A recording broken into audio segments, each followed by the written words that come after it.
ನಮಸ್ಕಾರ ಗೆಳತಿಯರಿ, ರತ್ನಪ್ರಭಾ ಕನ್ನಡ ಲಾಗ್ ಚಾನಲ್ಗೆ ಸ್ವಾಗತ. ಇವತ್ತು ನಾನು ಶೇಂಗದ ಹೋಳಿಗೆ ಮಾಡ್ಲತ್ತೀನಿ ರೀ. ಇದು ಅರ್ಧ ಕೆ.ಜಿ ಶೇಂಗದ ಬೀಜಗಳು ಅವ ರೀ. ಇದು ನೀಟಾಗಿ ಕೈ ಇರುವ ಶೇಂಗಾಗಳು ಇರ್ತಾವಲ್ಲ, ಅವೆಲ್ಲ ನೀಟಾಗಿ ಕ್ಲೀನ್ ಮಾಡಿ ಇಟ್ಕೊಂಡೀನಿ ರೀ.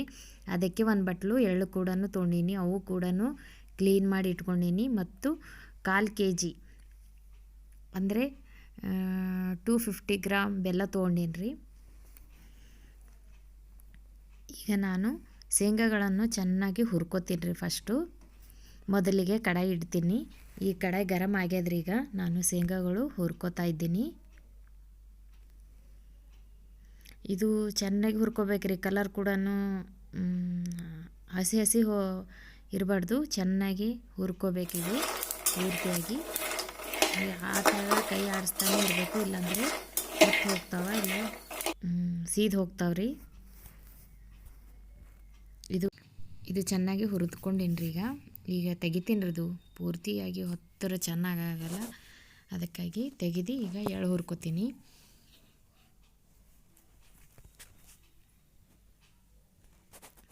ಎಳ್ಳು ಕೂಡ ಚೆನ್ನಾಗಿ ಹುರ್ಕೋ.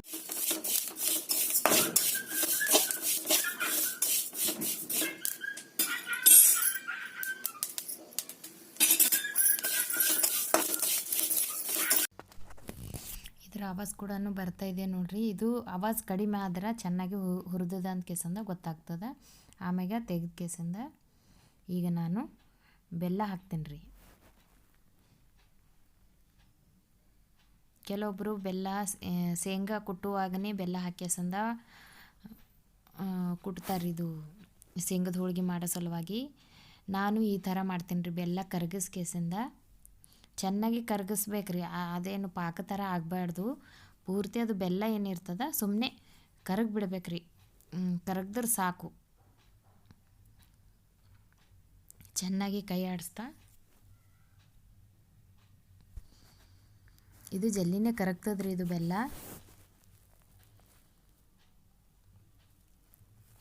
ಸ್ವಲ್ಪ ಕರಗಿರ್ ಭೀ ಸಾಕ್ರಿ. ಇದು ಬೆಲ್ಲ ಪೂರ್ತಿ ಏನು ಪಾಕ ಥರ ಆಗಬಾರ್ದು.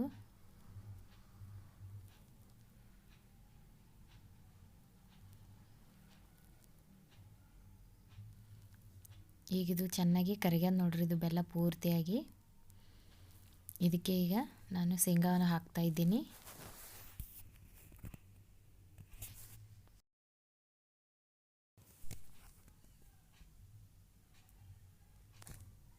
ಇದನ್ನು ಕೂಡ ಫಾಸ್ಟಾಗಿ ಕಲಿಸ್ಬೇಕ್ರಿ. ಎಳ್ಳು ಕೂಡ ಹಾಕಬೇಕು ಫಾಸ್ಟಾಗಿ, ಇಲ್ಲಾಂದ್ರೆ ಘಟ್ಟ ಹಾಕ್ಬಿಡ್ತದೆ ಅಂಥೇಳಿ ಎಲ್ಲ ಪಟ ಹಾಕಿ ಜಲ್ಲಿ. ಗ್ಯಾಸ್ ಕೂಡ ಚಾಲು ಇಟ್ಟೆ ತಿರುಗಿಸ್ಬೇಕ್ರಿ. ಇದು ಇಲ್ಲಾಂದರೆ ಪೂರ್ತಿಯಾಗಿ ಘಟ್ಟಾಗ್ಬಿಡ್ತದ.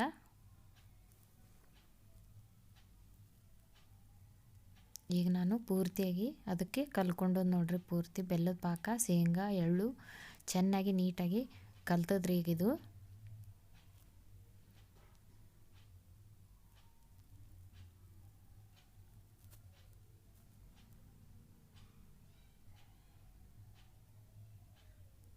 ಇದು ಆಗ್ಯದ್ರಿ. ಈಗ ಇದಕ್ಕೀಗ ತಾಟಿಗೆ ಸ್ವಲ್ಪ ಎಣ್ಣೆ ಸೋರ್ತೀನಿ ರೀ. ಯಾಕಂದರೆ ತಾಟಿಗೆ ಅಂಟ್ಕೋಬಾರ್ದು ಅಂಥೇಳಿ ಎಣ್ಣೆ ಹಚ್ಚರ ಜಲ್ದಿಯಾಗಿ ಅದು ಪಾಕ ಬಿಟ್ಕೋತದಂತ ಕೇಸಂದ, ಅದು ಅಂಟ್ಕೊಂಬಂಗಿಲ್ಲ ಅಂತ ಕೇಸಂದ ಈಗ ಫಾಸ್ಟಾಗಿ ಹಾಕಬೇಕು. ಗರಮ್ ಇದಾಗೆ ಹಾಕ್ಬೇಕ್ರಿ, ಇಲ್ಲಾಂದರೆ ಅಂಟ್ಕೊಂಡಿರ್ತದ.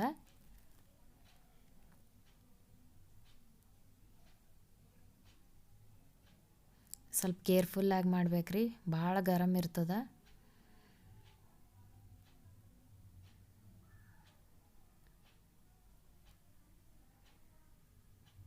ಇದನ್ನು ಸ್ವಲ್ಪ 10 ನಿಮಿಷ ಆರ್ಲಕ್ಕೆ ಬಿಡಬೇಕ್ರಿ. ಇದು ತಣ್ಣಗಾದ್ಮ್ಯಾಕ, ಇಲ್ಲಾಂದ್ರೆ ಗರಮ್ ಇರ್ತದಲ್ಲ, ಅದಕ್ಕೋಸ್ಕರ ಸ್ವಲ್ಪ ಆರ್ಲಕ್ಕೆ ಬಿಟ್ಟು ಆಮೇಲೆ ತೆಗಿಲಕ್ಕೆ ಬರ್ತದ್ರಿ. ಇದು ಜಲ್ದಿನೇ ಬರ್ತದ್ರಿ. ಕೆಳಗಡೆ ಎಣ್ಣೆ ಹಚ್ಚಿರ್ತೀವಲ್ಲ, ಅಷ್ಟೊಂದು ಅಂಟ್ಕೊಂಬಂಗಿಲ್ಲ. ಸ್ವಲ್ಪ ಪ್ರೆಸ್ ಮಾಡಿದ್ರೆ ಸಾಕು, ಪೂರ್ತಿ ನೀಟಾಗಿ ಶೇಂಗಾ ಮೇಲ್ಗಡೆ ಬರ್ತದ್ರಿ. ಅದೇನು ತಾಟಿಗೇನು ಮೆತ್ಕೊಂಬಂಗಿಲ್ಲ.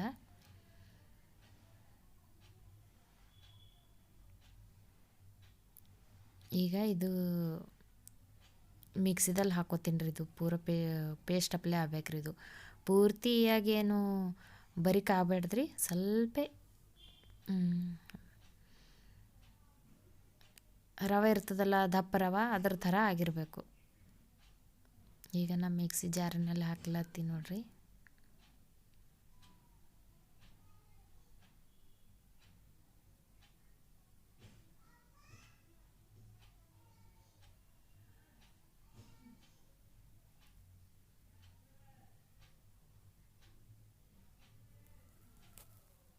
ಈಗ ನೋಡ್ರಿ ಆಗ್ಯದ. ಸ್ವಲ್ಪ ದಮ್ಮ, ಪೂರ್ತಿ ಏನು ದಮ್ಮ ಇಲ್ಲರಿ, ಸ್ವಲ್ಪ ದಮ್ಮ ಇರಬೇಕು. ಇದು ಫುಲ್ ಆಗ್ಯದ್ರಿ. ಈಗ ನೀವು ಬೇಕಾದ್ರೆ ಇಷ್ಟು ಮಾಡ್ಬೋದು, ಇಲ್ಲಾಂದರೆ ಸ್ವಲ್ಪ ತೆಗೆದಿಟ್ಟು ನಂತರ ಕೂಡ ಮಾಡ್ಕೋಬಹುದು. ಯಾವಾಗೂ ಇದು ಸ್ಟೋರ್ ಮಾಡಿಟ್ರೆ 1 ಮಂತ್ ತನಕ ಏನೂ ಆಗೋದಿಲ್ಲ. ತೆಗೆದಿಟ್ಟರು ಭೀ ಬರ್ತದ್ರಿ. ನಾನು ಕೂಡ ಸ್ವಲ್ಪ ತೆಗೆದಿಟ್ಟೆ.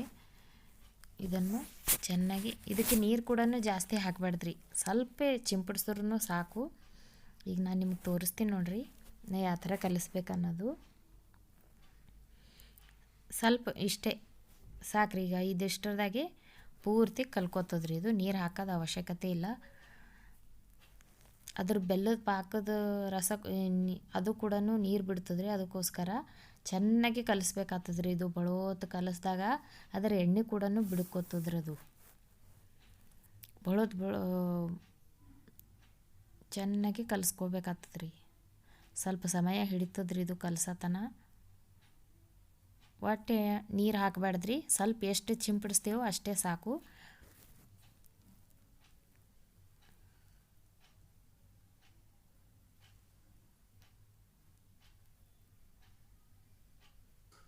ಚೆನ್ನಾಗಿ ಎಣ್ಣೆ ಬಿಡೋ ತನಕ ಅದು ಚೆನ್ನಾಗಿ ಕಲಿಸ್ಕೋಬೇಕ್ರಿ.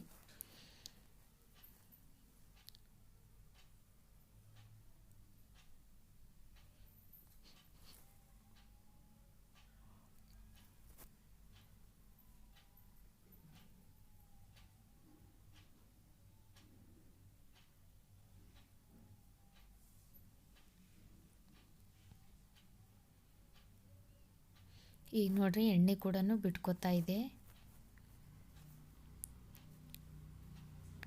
ಈಗ ಎಣ್ಣೆ ಕೂಡ ಬಿಟ್ಕೊಂಡದ್ದು ನೋಡ್ರಿ. ನಿಮ್ಗೆ ಬೇಕಾದರೆ ಇದು ಬೆಳಗ್ಗೆ ತನಕ ನಾನು ಈಗ ಮುಚ್ಚಿ ಇಡ್ತೀನಿ ರೀ. ಇದು ಚೆನ್ನಾಗಿ ನೆನಿಬೇಕಂತ ಕೇಸಂದ. ಇದು ನಿಮಗೆ ಗಟ್ಟಿ ಅನ್ನಿಸ್ತಾ ಇತ್ತಂದರೆ ಮತ್ತೆ ಸ್ವಲ್ಪ ಉಗುರು ಬೆಚ್ಚಗೆ ನೀರು ಮಾಡಿ ಕೇಸಂದ ಚೆನ್ನಾಗಿ ಕಲಿಸ್ಕೋಬೇಕ್ರಿ. ಇದು ನೋಡ್ರಿ ಎಷ್ಟೊಂದು ನೀರು, ಎಣ್ಣೆ ಕೂಡ ಎಷ್ಟೊಂದು ಬಿಟ್ಕೊಂಡದ ಅಂತ ಕೇಸಂದ. ಇದು ಗೋಧಿ ಹಿಟ್ಟು ಕೂಡ ಪೂರ್ತಿ ಇರಬಾರ್ದ್ರಿ, ಸ್ವಲ್ಪ ತೆಳುವಾಗೇ ಇರಬೇಕು. ಹೋಳಿಗೆ ಮಾಡ್ತೀವಲ್ಲ ಆ ರೀತಿಯಾಗಿ ಎಣ್ಣೆ ಕೂಡ ಬಿಟ್ಕೊಂಡೋದ್ರೆ ಅದೇ ಎಣ್ಣೆಲಿಂತ ನಾನು ಹೋಳಿಗೆಗೆ ಹಚ್ತೀನಿ ರೀ. ಬೇರೆ ಎಣ್ಣೆ ತೊಗೊಂಡಿಲ್ಲ. ಇಲ್ಲಿ ನೋಡ್ರಿ ನಿಮಗೆ ತೋರಿಸ್ತಾ ಇದ್ದೀನಿ ಎಷ್ಟೊಂದು ಎಣ್ಣೆ ಬಿಟ್ಟಿದೆ. ಈಗ ಹೋಳಿಗೆ ಯಾವ ಥರ ತುಂಬ್ತೇವಲ್ಲ ಆ ಥರನೇ ತುಂಬಿ ಹೋಳಿಗೆಯನ್ನು ಮಾಡ್ತಾಯಿದ್ದೀನಿ ರೀ. ಈಗ